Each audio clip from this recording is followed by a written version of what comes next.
कुछ लोगों को ना लॉ ऑफ अट्रैक्शन समझ ही नहीं आ पा रहा है कि ये कैसे काम कर रहा है, क्यों कर रहा है और आखिर हमारे लिए क्यों काम नहीं कर रहा है। तो देखो आज ना हम इसको अब्राहम हिक्स की एक छोटी सी ट्रिक से समझेंगे, बहुत आसान है। आई डोंट थिंक कि इसके बाद आपको कोई कन्फ्यूज़न होगा लॉ ऑफ अट्रैक्शन को लेकर। तो बात करते हैं कि देखो लॉ ऑफ अट्रैक्शन ना बिल्कुल उस तरह से जैसे कि अगर आप स्टोव पे कुछ पका रहे हो, मान लो कि आप पानी उबाल रहे हो गैस स्टोव पे, तो हम गैस को चालू करेंगे और थोड़ी देर तक तो पानी में कुछ भी नहीं होगा और कुछ देर के बाद ही पानी उबलेगा। एटलीस्ट 5 से 10 मिनट तो लगेंगे पानी को उबलने में। वो गैस की चाल कितनी है उस पर भी डिपेंड करता है कि पानी कितनी देर में उबलने लग जाएगा। तो मुझे करना है वाटर को बॉईल, पानी को उबालना है। और अगर मैं गैस को चालू करूँ और लगातार उसको देखती रहूँ कि यार कितनी देर में होगा, कितनी देर में होगा, कितनी देर में होगा, और मैंने जो उसकी स्पीड है बहुत कम कर रखी है, तो मुझे ऐसा लगेगा कि इसमें तो एक्चुअली कुछ हो ही नहीं रहा है एक्टिविटी। बट कुछ ना कुछ तो मॉलिक्यूल्स, हीट मॉलिक्यूल्स उस वक्त काम कर रहे होते हैं और कुछ देर बाद वो पानी उबल जाएगा। बट अगर मेरे अंदर पेशेंस नहीं है तो मैं क्या कर दूंगी, उस गैस को ऑफ कर दूंगी कि ये तो इस पर कुछ इफेक्ट ही नहीं कर रहा है, कुछ भी काम ही नहीं कर रहा है। तो वो जो थोड़े बहुत हीट मॉलिक्यूल्स जो गर्म हुए थे वो भी क्या धीरे धीरे ठंडे पड़ने लग जाएंगे। बिल्कुल लॉ ऑफ अट्रैक्शन भी हमारी लाइफ में इसी तरह काम करता है। अगर मैं कुछ भी टेक्निक फॉलो करने लग गई हूँ, मान लो कि मैंने ग्रेटिट्यूड ही स्टार्ट किया है कुछ दिनों के लिए, तो उस चीज़ को असर करने में टाइम तो लगेगा, 6-7 दिन तो लगेंगे ना मेरे ग्रेटिट्यूड को।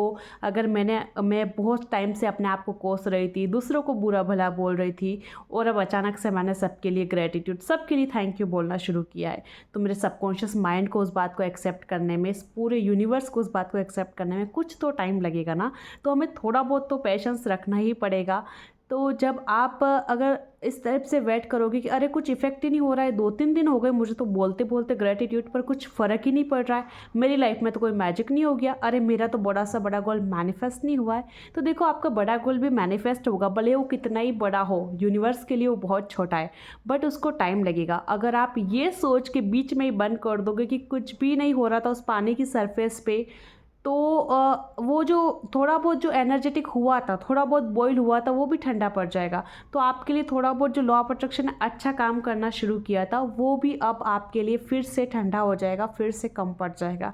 तो जब आप अगली बार फिर से प्रैक्टिस करने जाओगे ना, आपको फिर से बेसिक से स्टार्ट करना पड़ेगा।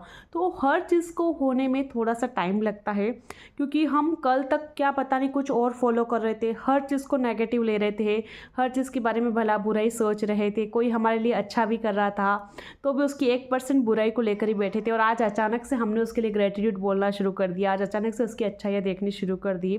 तो हर चीज़ को होने में टाइम लगता है, हमें रखना पड़ेगा पेशेंस। आप कोई सी भी टेक्निक अप्लाई करो, कुछ भी करो, थोड़ा सा पेशेंस रखो अपने आप के पास, क्योंकि यही लॉ ऑफ अट्रैक्शन का नियम है कि हर चीज़ अचानक से नहीं हो जाती। अगर हर चीज़ अचानक से हो जाती तो मैं तो सोच लूँ कि हाथी मेरे दिमाग में और हाथी मेरे सामने आ जाता, तो फिर तो बड़ी मुश्किल हो जाती ना। अगर ऐसे अचानक से शेर मेरे सामने आ जाता तो फिर तो मुझे खा ही जाता। तो जो ये नेचर का रूल है कि हर चीज़ को होने में थोड़ा टाइम लगता है और हमें उस चीज़ को एक्सेप्ट करना पड़ेगा। तो हमें इस तरह से नेगेटिव नहीं होना है कि ये मेरे लिए काम नहीं कर रहा है, सब कुछ आपके लिए काम करेगा। भले आप माने ना माने, गुरुत्वाकर्षण का नियम काम कर रहा है तो कर रहा है, ग्रेविटी का लॉ। अगर आपके नहीं मानने से वो काम करना बंद नहीं कर देता, उसी तरह लॉ ऑफ अट्रैक्शन आपके नहीं मानने से आपके लिए काम करना बंद नहीं कर देगा। अगर आप उसको मानोगे तो वो आपके फेवर में काम करेगा, अपने हिसाब से अगर आप उसको करवाना चाहोगे वो भी वो करेगा।